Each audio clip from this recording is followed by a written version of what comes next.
Hello students, welcome back to the channel. आज की हम वीडियो में ये पढ़ेंगे कि हमें जब सीक्वेंस ऑफ नाइट्रोजनस बेस का दिया जाएगा मैसेंजर आरएनए में, तो उसमें कितने कोडोन बनेंगे अगर हम मानते हैं नॉन ओवरलैपिंग। क्लियर? अगर हम सोचते हैं कि नॉन ओवरलैपिंग है तो कितने कोडोन बनेंगे, और ओवरलैपिंग है तब कितने कोडोन बनेंगे अगर आपको ये सीक्वेंस दिया जाता है। तो सबसे पहले हम लोग नॉन ओवरलैपिंग का काम कर लेते हैं। तो you know very well, genetic code are triplet in nature. So three nitrogenous base means one codon. So one, two, three, four, five, six. तो हमारे नॉन ओवरलैपिंग कितने बन गए? सिक्स कोडॉन बन गए। अब अगर हम ओवरलैपिंग अज्यूम करते हैं तो कितने होंगे? अब ओवरलैपिंग अज्यूम करी जाएगी। यहां से देखिए, ये हो गया ओवरलैप, तो ये हो गया सेवेंथ, फिर ये हो गया एट्थ, नाइन्थ, टेन, और यहां तक हो गया हमारा 11। क्लियर? अब एक और नेक्स्ट ओवरलैपिंग, ये हो गया हमारा 12, 13, 14, 15, और ये हो गया 16। तो टोटल 16 बनेंगे अगर हम ओवरलैपिंग अज्यूम करते हैं। क्लियर? यानी कि नॉन ओवरलैपिंग के 6 और ओवरलैपिंग अगर अज्यूम करी जाती है तो 16 बनते हैं।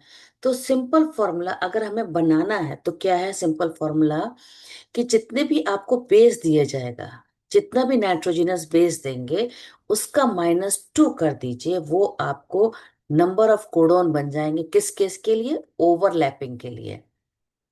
ओवरलैपिंग के लिए जितना भी दिया गया है उसको -2 कर दीजिए। अब हम वेरीफाई करते हैं। देखिए कितने बेस दिए हमें बेटा? 1, 2, 3, 4, 5, 6, 7, 8, 9, 10, 11, 12, 13, 14, 15, 16, 17, 18। कितने बेस दिए गए बेटा? 18 दिए गए हैं। 18 को अगर हम -2 करेंगे तो कितने कोडॉन बन रहे हैं हमारे? 16 बन रहे हैं जब हम ओवरलैपिंग अज्यूम करते हैं। क्लियर? तो इसीलिए आंसर में 16 होना चाहिए। पहली बात तो पीछे का जो ओवरलैपिंग वाला एरिया है। अब आपको जो नॉन ओवरलैपिंग है उसका तो आपको सिंपल पता है। अगर नॉन ओवरलैपिंग के लिए है तो उसके लिए क्या सिंपल फॉर्मूला है? जितने भी बेस दिए जा रहे हैं डिवाइडेड बाय 3। ठीक है? Base divided by 3। तो आपके बेस कितने हैं? 18 बेस हैं, उनको 3 से डिवाइड करेंगे तो कितने बनेंगे आपको? टोटल 6 कोडॉन बनेंगे। क्लियर बेटा? तो अगर आपको ओवरलैपिंग पूछा जाए और पूछा जाए कितने कोडॉन बनेंगे तो आपको सिंपल फॉर्मूला ये है। और अगर नॉन ओवरलैपिंग पूछा जाए तो क्या फॉर्मूला है आपका? ये फॉर्मूला है। इसीलिए आंसर, राइट आंसर क्या है? ये। यहां तक क्लियर हो गया? एक और क्वेश्चन डिस्कस करते हैं based on non overlapping and overlapping model. Clear? इन दोनों का लेते हैं। ये रहा एक नेक्स्ट क्वेश्चन जिसमें हम लोग देखते हैं, ये हमें सीक्वेंस ऑफ नाइट्रोजनस बेस दिया गया मैसेंजर आरएनए का। Because genetic code are present on messenger RNA. Clear? अब इसमें, हाँ, इस क्वेश्चन में अज्यूम करा जा रहा है कि आपको सारे अज्यूम करने हैं ओवरलैपिंग के।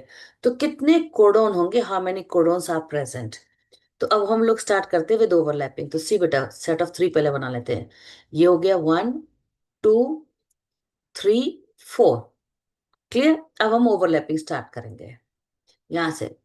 5, 6, 7। क्लियर?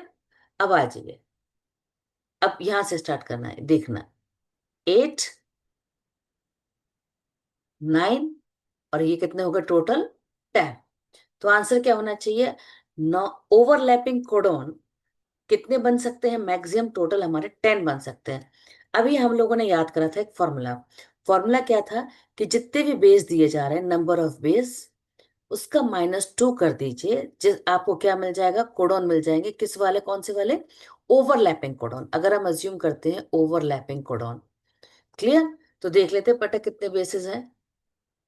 देखिए बेटा, एक, 1, 2, 3, 4, 5, 6, 7, 8, 9, 10, 11, 12। टोटल 12 बेसिस दिए गए हैं और -2 कितने जा रहे हैं हमारे? 10 कोडॉन। हमने वर्किंग करके भी देख लिया है और फॉर्मूला भी जो हमने बनाया है, डिराइव करा है, उस फॉर्मूले को भी अप्लाई भी कर रहे हैं। यहां तक आई थिंक सो इस वीडियो में जो मैंने डिस्कस करना चाहा है कि आपको ये पता होना चाहिए, जो मैसेंजर आरएनए दिए जाते हैं, तो उस मैसेंजर आरएनए पे हमारे कितने कोडोन बनते हैं अगर हम अज्यूम करते हैं नॉन ओवरलैपिंग, और अगर हम अज्यूम करते हैं ओवरलैपिंग। आई होप सो ये वीडियो आपके लिए हेल्पफुल रही होगी। This is very important for your all types of Olympiad exams related to the bio. Concept is with the genetics. Thanks for watching.